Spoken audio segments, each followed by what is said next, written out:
What's in Your Data? Brought to you by Melissa. My name is Daniel Lee, and I'm the Chief Data Wrangler at Melissa.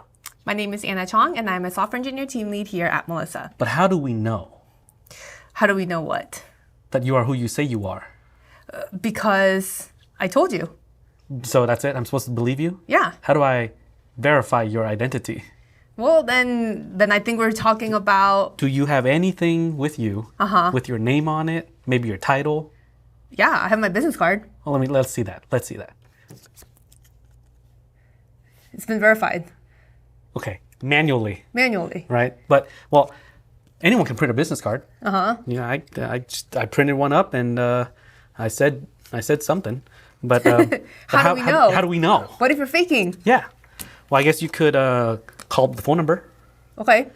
Call the phone number. But anyone can just put like their friend's phone number. How do you know that phone number belongs to that business? To verify that you work at that business. I guess you don't until you call them, in this case. But then it's a phone that you don't know if it True. belongs. How do you verify that? It's like Inception. Layers and layers of duplicity, and you don't even know. How do you know?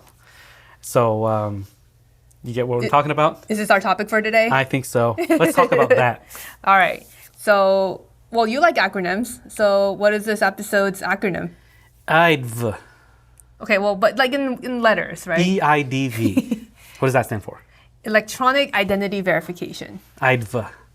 No. Okay. Yes, electronic identity verification. So Yep. what we just did was kind of manual. Yep. Right. So here's my ID. It's business issued, or government issued. But how do you know it's fake or real? Yep. So you have to test it against. You have to test it. Sure. So Sure. for a business card, perhaps you call the business, but you have to verify with a different source if that phone number really belongs to that business. And then you call, does Anna or Daniel really work there? Yeah. Is that really their title? Is that really your address? That's one way to verify. If it's a driver's license, Yeah. well, what do they have nowadays? Holograms. We're in It's like California. icons, or not icons. I have A bear? the bear for Little real bear. ID stuff. Yeah, and stars and stuff like that. Something like that. Yeah, so there's all things that they tell you that the card looks real, and then of course the DMV can verify that information, or other government agencies. Yep. But as a customer or as a business, what can you do? Well, I'm sure there's a company out there. There's an app for that. KYC and KYB. Have you heard of those? Know your customers, know your business. Right. So as a business, you want to know your customer, and as a customer or another business, you might want to know your business. Yeah. And what's in it for you? It's peace of mind. Yeah. Right. So as a business owner or a customer, you want to know who you're dealing with. Sure. If you're onboarding a customer, that they are who they say they are. If you're a business and you want to do business with another business, Yeah. that they're legitimate, that they're good for their invoice. Maybe you have some kind of restricted goods. Okay. 18 plus only. Maybe you have to be in compliance with Sure. anti-money laundering laws, or you're required to know your customer. Yeah. And even if you're not required to be compliant, just as a regular business owner, you could use electronic identity verification methods so that you know your customers, so you don't waste time and resources. Yep. You can make your business more efficient, run efficiently, so that your customers, you don't waste resources. Right. And limit your chances of being affected by fraud. Right. So you got leads coming in, and how many of the leads will convert to actual customers? Yeah. And if you're sending out samples or goods or trials, if it's a lot of fraudulent stuff, maybe they're just taking advantage of you. Yeah. Wasting resources. Yeah. Yeah. Especially in this economy. Yeah. So knowing your customer or knowing your business, KYC or KYB, can help save you in the long run. Yeah. And I think it also kind of goes, I just want to touch on the fact that it also goes with, especially nowadays with data privacy and everything, you want to make sure that those sensitive information stays within the right group of people. We don't want to be exposing identity information, not even identity, but just any sort of data, right, to any other businesses or individuals, that you haven't verified yet. Right. So in the course of legitimate business work, if you're dealing with someone, you want to deal with a legitimate business or a legitimate customer. They are who they say they are. Yep. Just like when you sign up for credit cards, they verify your identity, right? Yeah. And so there's different ways to do it. This electronic identity verification isn't about credit checks per se. It's a way of confirming your identity electronically, verifying them. Yeah. And there's multiple ways to do that. Okay. Yeah. Oh, you're asking? Oh, oh, you're agreeing with me. Oh, yeah, of course. Yeah. It's all part of a due diligence checks. Yeah. So at Melissa, we have this inverted pyramid. I like to think of it like a filter, ways that you could keep the data you actually want to keep as you're ingesting them. So let's think about that. At the first step, at the top of this little filter or funnel, some people like to call it, you have your contact data verification. Yeah. Just from that point, before you even take it in, was the name a properly formatted name? The address, is it standardized? Is it deliverable? Is it properly formatted? Is the phone number callable, or is it just 911? That's not a real phone number. Yeah. And an email, it looks legitimate, but is it a mailbox that could receive a mail? Yeah. Email. So that's just a contact data verification layer. Sure. After that, you have a proof of address. Yeah. And proof of address is linking that person's name to the address, to the standardized address. And so with a data quality engine such as an address verification service, you got your name parsed and standardized, you got your address standardized and verified, and then those two can be linked together to prove that that person's name is associated with that address. Yeah, okay. All right, and then after you have proof of address, you can go, now we get to the meat of identity verification, and advanced identity verification. Okay. So what does that involve? Well, some have these things called like a 2+2 verification. Okay. You take two pieces of information, you verify it against two reputable sources. Okay. Like you have a name and an address. Okay, each of those are standardized and normalized, and they are linked together according to these two different sources. Okay. So you're more confident that that information is correct. Yeah. Yeah. And then at the tip, or at the bottom, I guess it's a little inverted pyramid. You'll see it on screen.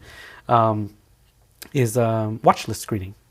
So there's you heard of the no-fly lists? Yeah, sure. Politically exposed persons, anti-terror watch lists, or just lists that you should check against. Sure. So you filtered out bad data quality. Yeah. You filtered out names that don't match to addresses or phones or emails. You filtered out the fact that these pieces of information match or not according to national data sources or other government agency sources. Okay. And then on top of that, watch lists. Okay. So you've weeded out, you've filtered out, you've funneled all the bad data you don't want coming in to you. So now you're doing business with the right person and someone that you want to be doing business with. Right. Sounds like, I think I see the filter aspect of this, right? You want to kind of go through each step, and at the very, very bottom of it, after it goes through the whole process, then you have your finalized list of, yes, this person has been verified along all these checkpoints. But what do you think are some benefits of having verified? About doing all this electronic identity verification? Let's say business to business, B2B, for like e-commerce. Well, I think we touched on it a little bit earlier, right? Less fraud, right? So you can verify that the person that you're doing business with, or the company that you're doing the business with, is a valid business, and they are who they say they are. There's going to be easier onboarding, right? So you can say, oh, hey, you've been verified, we trust you, and these are all the things. So boom, boom, boom, right? So onboarding of the customers, individuals, or other businesses, much easier. Because you're... I think I know what you're talking about when you're saying business to business. Yeah. Sometimes you have a lot of these online-only businesses, like Instagram. Yeah. And they look really cool. They make a nice reel or a TikTok video. Yeah. And you're like, oh, it's so cool. And then you try to buy something from them, and maybe it was a totally, yeah. Well, and especially now with the AI. It's hard to really tell sometimes, unless you're really looking for it. Yeah, so with business verification, you can know how long they've been in business, if they're probably registered, if they're an LLC or a corporation, if they're legitimate, how long they've been in business, and if they're not just on Instagram. Sure. Yeah. Maybe their address, where they're located. So something more official. something to actually say that, okay, I trust you, kind of thing, right? Right. So everything that we just talked about, because I think you were asking, the two types, right, of identity verification. Is this more of an active identity verification versus like a static identity verification? Yeah, so there are many electronic identity verification providers out there, and they do stuff differently. Many of them follow like a hub and spoke model, Okay. which is kind of like they have the hub and they have a lot of spokes that they can access, different static lists. So you give me a name, give me an address, give me an email, and I just say, yep, I match it, or no, I don't. Right. But some high quality data providers, like Melissa, they own the engine, they own the verification engine up front. So that first level that we talked about, the contact data verification, they'll make sure all of that's standardized, normalized to global standards. Okay. Because what if the city name change? And just because you have a different city name in your address, it doesn't match against the spoke, the static list. The static list. Well, before that, a high quality data quality provider could take in that input address from you, standardize it, and have variations. Yeah. And search the list dynamically multiple times with different variations to get the best match. Yeah. Okay. Yeah. So it matters what kind of verification you're doing. Maybe the static ones are okay for general use, but if you really want to do due diligence, you're going to want to do something that's a little bit more active and has a little bit more of the validation verification included. Right. The most simplest example is like, let's say your name. It's Anna, right? A-N-N-A. If someone just simply fat-fingered it, A-N-A. Which they do all the time. And they're like, I can't find you. I can't find you. But it's up there. Yeah. But if you knew A-N-A and your last name, Chung, and you give them an address, and then they found that a different Anna lives at that address, it's probably you because of misspelling, and you match a name to it. You get much closer to just verifying the quality of the data before you even call identity check. Yeah. So that gives your hit rate a lot, brings your hit rate up. Yeah. Yeah.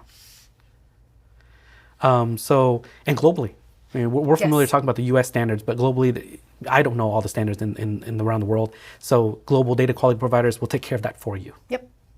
Yeah. Yeah. Less false positives or false negatives. Just better identity verification electronically. Yeah. You think the cost and time lost locally is bad? Imagine if you're trying to do business globally, what kind of repercussions there might be if you can't really validate your business, your customers or the businesses that you're working with. Right. So let's recap the benefits. Okay. We got verifying and standardizing all your pieces of contact data quality together, matching them, and then sending it to a global identity verification provider. That way you have an easier onboarding process. Verified your business or your company that you're working or customer that you're working with. Less fraud. Yep. And then making sure you're following all the your watch list and everything, right? Oh, for compliance? For compliance. Right. Yeah. Yeah. So, I mean, I was able to verify your identity in person today. Yeah. But if we did who this, knows? Next week I might be a different person. Bring your business card. I was gonna say you need to bring a business card every time because who knows who you might be the next time you come around. All right.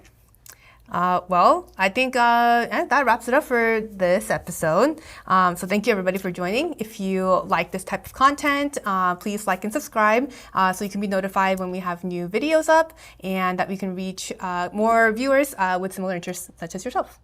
We love to hear from you. So email us at podcast@melissa.com or follow us on LinkedIn or just comment below. And we would love to get back to you if there's you had any additional questions or you want another topic you want us to cover. Awesome. Well, then thank you, everybody. We'll see you next time. Stay data curious.